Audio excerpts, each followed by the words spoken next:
I'm with Liv Ciara. Team Kelly, The Voice Battle of Champions, season 29. Pleasure to meet you, Liv. Hi, so nice to meet you. Thank you for having me. I'm very impressed with you. First off, there's so many things to be impressed with you, and it's not gonna. This is gonna be probably very unprofessional because I might just glaze you the entire interview. So I apologize for that. First, No first, worries. yeah. First off, getting on season 28, you went on stage. A lot of people think, oh, you just pop up one day, you try, and then you don't make it. But the coaches, they give you such great encouragement, and you come back the next season. But you had to still sacrifice on season 28. So it's like almost maybe the last 2 years you've been really working hard within the voice ecosystem. Can you break that down for us? Amazing. Yeah, the audition process is honestly so much more time consuming than I thought it would be. I started the audition process, I think, when I was 15. So I'm 16 now. So it's been over a year since I first decided that I wanted to do The Voice. And I remember my mom signed me up a while back and she was like, I feel like you can do it. You can do it. And I was like, okay, well, I'm really young. I don't know if I can take a show like The Voice on with my artistry. But I remember trying it, and there's so many steps before actually getting on stage. And I thought as well, I was like, okay, you just step on stage and sing, and either you get a chair turn or you go home. But it's so many different voice, like Zoom auditions, for instance. And then you have to answer all these questions and you have the producers like know more about you. And then you finally get to the point where you're able to audition on stage. But before that, you have to have an interview. We had these long interviews behind the scenes, and I would say, honestly, the interviews prepare you a lot to just like speak publicly.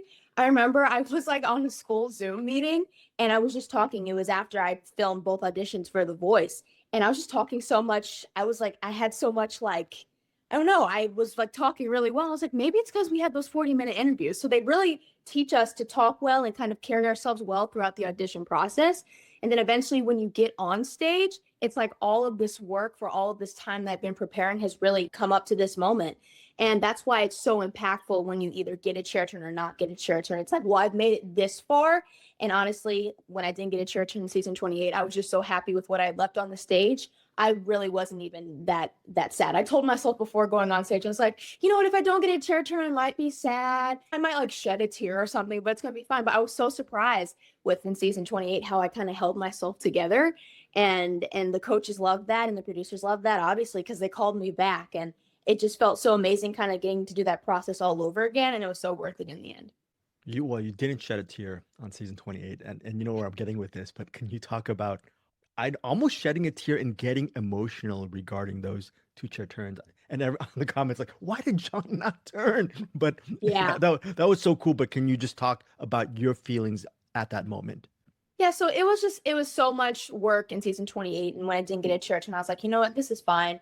But then I got called back and I was like, okay, so these producers actually see something in me and they believe in me enough to come back and give it a second chance. So it's a lot of pressure going into it a second time around. There's so many people that have come back for a second time and gotten a church. And I remember watching all the people that came back and got church. And so I was like, okay, maybe I can do this. Maybe I can accomplish this. And one of the big critiques that they gave me last season was song choice. And it's such a big part of the show, picking a song that actually suits your voice. And last season I sang Espresso, which is like a really like up-tempo poppy song. But this time around, I wanted to kind of tone it down, just have a few instruments and like have a really sad song. It's We Can't Be Friends it's a very sad song, especially compared to Espresso.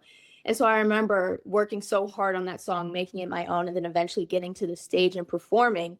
And what a lot of people don't know is when the chairs turn around, that big boom sound, like you don't hear it at all. So I was performing, I was so locked into my performance in season 29, and I heard the crowd go, like they were cheering so loud. And I was like, oh, they're just cheering me on, like, oh, that's so kind of them. But then I remember like they were like much louder than usual. And so my eyes were closed and I opened my eyes, and Kelly and Adam turned like nearly at the same time. So I opened my eyes and saw them there. And I remember I immediately like glued my eyes shut again. I was like, if I look at these people that they're turned for me, like I might collapse. So I kept my eyes off of them and to the audience for the rest of the performance. And then at the end of it, I kind of just let myself have a moment because it was like my idol, Kelly Clarkson. She was my top choice going into this. And I was like, I cannot believe that she turned for me. And it was just all of these emotions of working so hard from last season, making so many improvements from last season in such a short period of time. And that was all kind of hitting me in that moment. And I was just so proud of myself. You mentioned moments. You have so many moments on this season. It's amazing, and we're gonna get to Kelly in a second. But talk about Adam. He was talking. You said focus is his favorite battle, and out of millions of battles, and I felt that he wasn't really out of pocket by saying that. I thought it was pretty accurate. I've played that performance. I think probably 100 times. Can you just talk about that blend? Obviously, Kelly, she's a good friend of yours. How does it feel just to know that you guys are a special duo together? It was amazing. I remember when I first got paired with McKinley, I just knew we had something special. I think we were Kelly's two youngest on her team.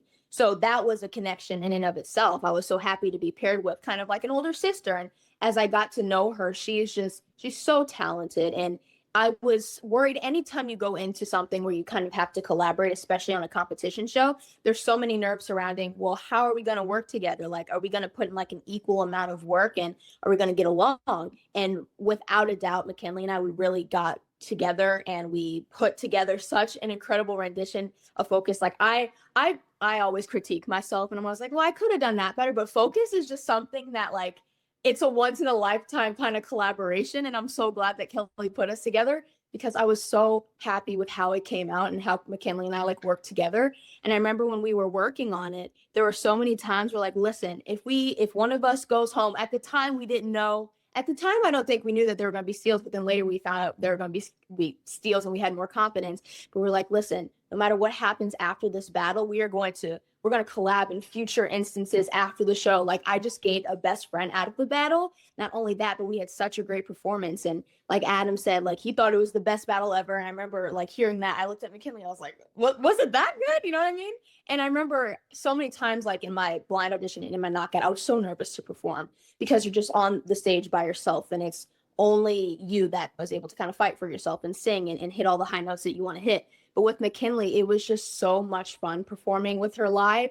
Like we were just, Focus is kind of like, it's not necessarily a happy song. It's like, it's kind of like reserved and a little bit kind of serious and tense, but we had rehearsed it kind of with a straight face. But then the day of, we were just smiling and dancing and having such a good time. There's this one clip of McKinley. She's just singing and I'm just like jamming. Like I was full out dancing like right next to her. It's the funniest thing. But I'm so glad that we got paired together and like hearing the coach's feedback, it was one of my favorite performances ever. And I'm so glad that I got like a best friend out of it. So, Well, Kelly is, you said she's your favorite, your favorite, but the thing is you actually get to work with her as your coach. What has that been like, A? And then B, when you're watching on television your performance of Breakaway, how did you feel when it cut to her and it looks like she's getting misty-eyed looking at you? yeah, well, first of all, Kelly, I had no doubt that she was just going to be such an amazing person. And when I first went into season 29, I was like, listen, if I don't get a chair turn the second time around, I at least want to have a conversation with Kelly Clarkson because like I can like write that down, tell all my friends and family about it. I talked to Kelly Clarkson, but the fact that she turned for me, I was on her team, I gave her a hug and you know, unfortunately in battles rehearsal, she wasn't able to be there, but in knockouts rehearsal, when we actually got like kind of a sit down, like one-on-one time with Michael Bublé, of course, it was so incredible because she's so just down to earth and she's such an amazing and beautiful light. And I remember when I first sang, well, first she asked me, she's like, why did you pick this song? Because she'd said in the past, like, this is not one of my favorite songs. And at the time, I actually didn't know that. And I'm kind of glad I didn't, because then I would have been really scared to perform it in front of her, knowing that it wasn't her favorite.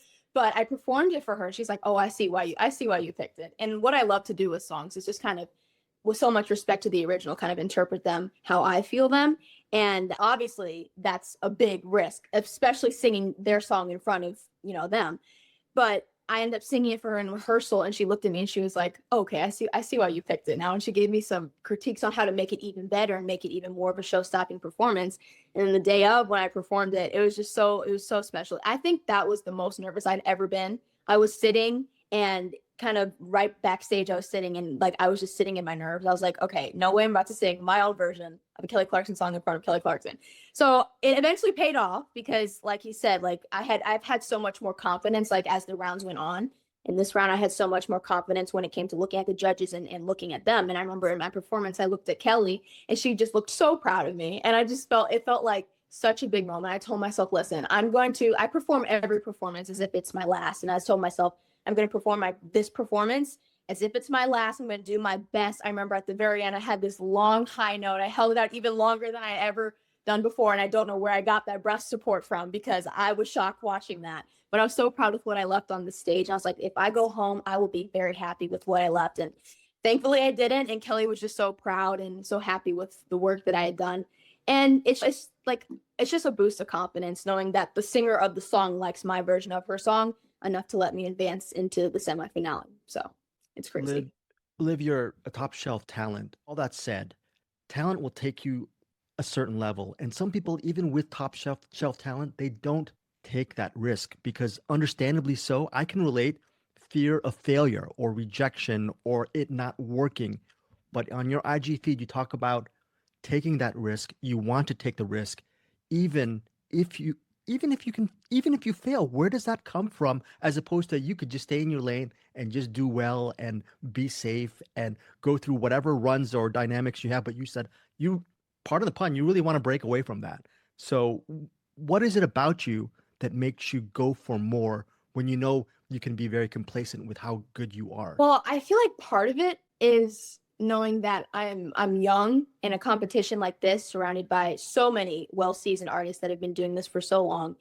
And not only have I learned so much from them, but I've learned so much about myself in the sense that I'm here for a reason. These producers and the coaches, they want me to be here. So if I'm going to be here, I'm going to give it 100, 110, 150. Like I want to prove that even though I'm young, and there was so many other young contestants on the show, and I kind of wanted to prove that there are young people that can sing and that have all these talents, but it's so important for them to take a risk and truly believe in themselves. And like you said, Breakaway was like the most suitable song for me in that moment. Like the lyrics, everything, I connected so well. And I truly, every round that I advanced, I tell myself, like I said, perform as if this is your last performance. Try and hit a high note that you could never hit before. I had done things in the past 3 performances that I had never done vocally before.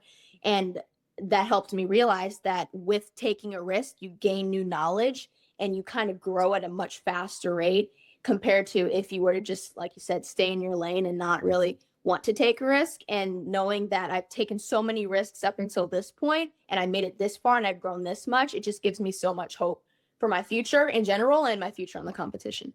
Speaking of growing, it was interesting when Bublé said that your voice seems so effortless, and at this age, to see where you're going to grow as you mature vocally, it's going to be pretty amazing. All that said, the word effortless to me is really interesting because for you to make it look effortless, you have to put in probably work and making mistakes and failing and succeeding, things we never see. What are the things when you're on the stage and you do an effortless performance? What are we not seeing? Oh, honestly, I cannot believe that I have been told that it doesn't look like you're nervous at all. You just don't you just do this for like you just get up there and you're just having the best time of your life. Inside, I am a wreck. Like I get so in my head, especially in a performance. Like in the past, like I'm a part of my dad's band. I've been a part of my dad's band since I was 13. I remember every performance, like I'm getting better at controlling my nerves and kind of just general performance setting. But on The Voice, knowing that it's a competition in my head, I am just, I'm so nervous. And I really don't know the science behind how I'm able to somehow keep it together. And because I keep it together during the performance because I'm like, listen, I don't know what I do in my head to kind of prepare myself, but something happens. But after the performance, I always just take a deep breath. I let it go. I remember, well, obviously in my blind audition, I cried. And then in my battle, when McKinley went through, but then I was stolen twice and then super stolen, I cried as well. I dropped to the floor. And then in my knockout, like I almost like I bent over. Like it's just, I always release all of the emotions that I have pent up during the performance after the performance. And I feel like knowing that in 2.5 minutes and 3 minutes, you'll get a chance to breathe. It's just enough for me to push through those 2.5 minutes of the song and tell myself whatever's going to happen is going to happen. But I kind of just let go after the performance and accept that whatever happens, happens. But I don't know how I keep it together. I've gotten asked that question so many times. I don't know. I genuinely don't know. Well, here's another question. Adam was saying that you have just this really great ability with connecting to a song emotionally. And a lot of people with gr- great vocal stylings and talent. They can sing a song, but I think it's very hard for them to connect. And you did that earlier on with We Can't Be Friends. You actually released it recently as well. Can you just talk about that? And then also another track from your EP, Behind the Door. You just do such an amazing job behind that. Can you just talk about how you're able to connect to these songs in such a deep level?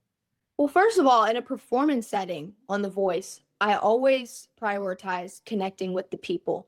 It's such a noticeable difference when you're just standing there and singing and kind of looking in one direction or looking above people's heads. A lot of times when I first started performing, that was a tip I got told. Like, look above people's head. Like, you don't want to look at people because you might get like super nervous. But as you get older, you have to realize that in order for people to truly feel the performance, and honestly, for you to kind of even have more emotion in your voice in my blind audition, a lot of people told me, like, I just I mean, the whole point of a blind audition is they can't see you, they just hear you. And not only the coaches, but a lot of people like online and my friends and family, they told me I can truly hear that connection. And I've kind of carried that emotion with me, and it's gotten even stronger throughout the next rounds. And on my original music, on my cover, We Can't Be Friends, I really wanted to record this one because this song was so special to me. My interpretation of it, the original is so amazing. It's such a good song, but I just felt the need to kind of, well, first of all, a lot of people ask for it. They're like, okay, I need to have this on my Spotify like right now. I was like, okay, I got you. But I just felt like if they could hear the connection there, I have to be able to replicate that connection. So anytime, like on my original song Behind the Door and on all of my music, really, I just always close my eyes and visualize as if I'm on The Voice, or as if I'm performing for a bunch of people. I just close my eyes and pretend I'm there and pretend that I am looking at people and connecting with people. Because truly, when you look at people and see that they're kind of feeling what you're feeling and they're kind of enjoying your performance, it's so special. And that truly brings out the best in me and my voice and my vocals and my performance. And I feel like that I put that on We Can't Be Friends, but then with Behind the Door, it's a whole new kind of approach because it's your original music. This can show a more vulnerable side of you. And I was so proud with how the entire Out Loud EP came out. But Behind the Door is definitely one of my favorites because it really kind of captures the feeling of, okay, I'm here now. There's been doors that have been closed, but there's this door that could potentially open for me. Like, what's behind it? Like, is this something worth fighting for? And it's kind of after the story of me not getting a chair turn. And I wrote the song actually after not getting a chair turn. It's like, okay, I'm in this kind of this gray area. It's like, okay, I didn't get a chair turn, but I was on The Voice. So that was a big opportunity. But what if I get called back? What if I have another opportunity? So I kind of captured that feeling with Behind the Door and combined with like the instrumentation and a bunch of harmonies. I love harmony. So with all that combined, along with the vocal emotion that I kind of developed from being on The Voice, I feel like my recorded songs have come out just as well as if I were to perform them live because of that emotional connection. Liv, regarding these 2 years, you started when you were 15, The Voice, we're not going to mention what happens in the future on this season. Good luck on that. But wondering what in general have you learned the most from your experience? And then on top of that, what really surprised you about this all the work you put in and all the feedback you've gotten? What's the most surprising element of this whole part of your life? Well, definitely the most surprising thing would be just how much I've grown in such a short period of time. I remember going into the competition, I was very nervous. When I submitted my first Zoom audition when I was 15, I was like, I don't know how far I'm going to get with this. But there's so many people there that, like, obviously the artists that I have learned to know and to love, my fellow artists who are now my friends, I've learned so much from them about dealing with nerves and about controlling your voice. And there's also amazing vocal coaches and people there to help you with your performance. So what surprised me the most is how much I have grown as a performer, as a vocalist, and honestly, just as a human. Like, you learn, like, as you live, you learn lessons about taking feedback, taking criticism, and not letting it get the best of you. And I would feel like a big thing that I have done while on this show, and kind of just a note that I'll take with me for like the rest of my life, is that you cannot get in your head, and just because you might read something online or you might have someone tell you something that should for some reason motivate you to change yourself, whether for the better according to them or for the worse for you personally. It's so important to not get in your head and to not have someone else kind of label you or put you in a box, because the whole point of music is to differentiate yourself from other people. And that's why I love The Voice, because if every artist on The Voice were the same, and in general, if every artist that released music had the same genre, same style of singing, it would not be interesting. It would be boring and no one would want to listen to it. You know what I mean? So I feel like learning that I'm different from everyone else and that everyone else is different from me is so special because we each kind of bring something different to the table in life and in The Voice. And it's so special to kind of be true to who you are. And especially as you get out into the industry, like, I don't know what's going to happen after The Voice. Let's say I hopefully might go on to do something big. I don't know. My fingers are crossed, but I always need to make sure that I stay true to myself and understand that I am the way I am for a reason. And I just kind of have to stick with who I am, because if I lose myself, then I'm going to lose the artistry, and then I'm going to lose the following that people are inspired by. People are inspired by you because of what makes you different.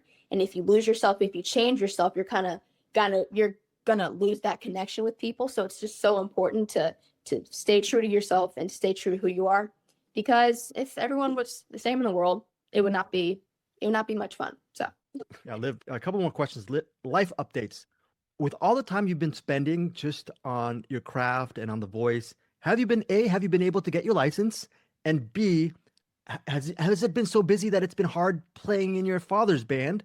And then C, now that you're Liv Ciara and you're a big star, are you going to get a big cut of its profits? So, well, number one, I did get my license. So thank goodness. It took me one time. A lot of people say I failed once. And it was such a silly reason. Like, I had done good like throughout the entire test, but I drove my dad's car. My dad has a really long car. And so I parallel parked perfectly, but then when it came time to park in the parking lot, which was really small, I was very, very crooked. It was very embarrassing. But the second time I fixed that and I passed my test. So now I have my license and I can drive everywhere and go shopping and do whatever I want. and now I feel like it has been a challenge, number two, performing in my dad's band with all of this going on. Thankfully, our gigs haven't been like too heavy. So I've had time to perform with my dad's band, but then also have a moment to just breathe and take in all that's happening with The Voice. Also have a moment to focus on school, which as well has been a bit of a challenge. Thankfully, I am doing online at the moment. And it's definitely a change compared to going in-person school. Like, I love seeing my friends, but I always make sure to hang with my friends, even though I'm doing online school. But I love online school because I can kind of just work things around my schedule. Like, if I just want to take a day off, I can just take a day off without having to make up tests and all that stuff. And number three, well, my dad has always paid me very well. So I would say that we're sticking very well with the amount of money that I'm taking in. But it's so amazing being a part of my dad's band, because it's helped me grow so much as a performer. And I feel like in the gigs we do in the future and any future performances by myself, I hope one day to kind of tour and be a solo artist. And I cannot wait to see what's in store for me. But being in my dad's band really has kind of helped me have that motivation and that confidence to kind of do The Voice and see whatever happens for the rest of my life. So final question is, the last couple of years you've been coming out to LA. What has your impressions been of LA? And Houston Kelly said he really loved the food in Dodger Stadium and he loved Portos. What did you think of the food of LA in general too? The food, see, I'm honestly kind of upset. We didn't get my mom and I, we didn't go to a lot of like really popular LA restaurants. We kind of stayed in our hotel and had hotel food, and we would get like Target orders and bring in Target groceries. But I hope to go back to LA soon and try all the food, because I am such a foodie, and I don't know why. Throughout the entire time I was there, I just stuck to eating like mac and cheese and like boring foods. But when I go back, I definitely will try all the food. But another thing I noticed about being in LA, it's just in Missouri, the weather is different. It's so unpredictable. One day, 2 weeks ago, one day, 80 degrees and sunny. The next day, 30 degrees, snow. The next day, a tornado. So you like never know what you're going to get. But in LA, every day is almost the same. While I was there, I maybe saw one cloudy day and one rainy day. Every other day is very nice. It's 80 degrees, sunny, it's hot. But eventually you get tired of that. So I'm glad I'm able to go back to LA and then stay back here for a bit and then go back and forth, because I love the crazy weather. My friends in LA, they're like, what do you mean you like watching tornadoes? Like, I feel like I would be extremely like terrified. I was like, well, I don't want a tornado to hit my home, obviously, but like, it's so exciting having that crazy weather all the time. And that's something that makes Missouri so different from the West Coast and from LA. But I love LA. Like, I want to go back and just hang with all my friends there, because I've made so many memories there and I really want to go back soon. So. And thank you so much for your time. And where do you see yourself within the next 5 years? Some people go to university, college, or is that still just, you must have so many options right now and your head must be swimming. Where do you sort of see yourself in the next 5 years? Well, see, we have college guidance counselors at my school, my in-person school, and they'll always ask you like, what do you want to do next in your career? Like where do you want to go to college? What do you want to major in? If I were to go to college, that's obviously always a consideration. I would love to major in psychology or meteorology because I love weather and I love kind of the study of the mind and behavior and stuff, and then maybe like a minor in music and music theory. But if I don't end up going to college, or at least don't end up going to college after I graduate high school, I would just love to keep writing music, keep releasing music, eventually tour one day, collab with a lot of my fellow artists from The Voice. I'm planning on doing some of that now, and I just cannot wait to see what's waiting for me, because after The Voice, like, who knows what's going to happen. I'm so lucky to have known Kelly Clarkson, and to kind of have her just as someone I can talk to and have her as a friend. And I'd love to perform with Kelly Clarkson one day, whether it's in a performance, in a concert 40 years from now or whatever. But I just would love to perform with her, perform with my fellow artists, and kind of just see where I am as a solo artist and kind of develop as a solo artist, because there's so much. The future, just, I don't know what it holds, but I'm really excited. Great. Liv, thanks again so much for your time and continued success. Thank you so much for having me. I had so much fun. Hey guys, thanks so much for watching this video. For more movie and television reviews and interviews, please subscribe to my Deepest Dream channel. Like, comment, share, subscribe. And as always, thanks so much for your support. Take care.